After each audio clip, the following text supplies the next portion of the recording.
अरे भाई ऐसे भी कल लगा साला 5 पसेरी धान बेच के कितना मेहनत से हम गाना गले रही साला यू उठा के गा दिलस सौरभा के बल पर कूदेलिस अपने बाप के बल पर कुछ ना हो ठीक बा।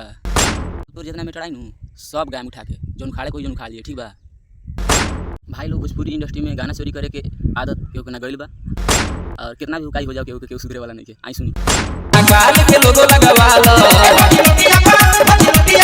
गाना हमार रिलीज 7 तारीख के भई रहे अभी देखी धंजैया का कइले बा बस बस बस अब तो खाली टेलर रहल बेटा।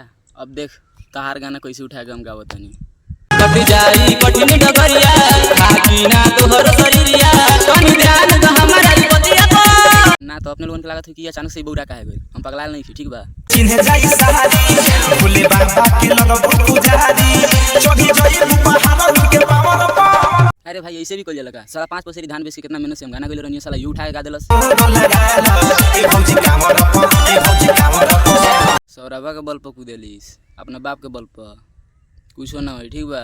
तोर जितना मीटर आई नू सब गाय में उठा के जोन उखाड़े को ही जोन उखाड़ लिए ठीक बा। आप लोगों के का लागल वीडियो शेयर जरूर करें और कमेंट में जरूर लिखें कि आप लोगों के का लागल अब ये सही होता है कि गलत होता है ठीक बा। और एक शेयर जरूर करी जितना भाई लोग हमें देखे नहीं सुने नहीं सबके शेयर करी। प्रणाम।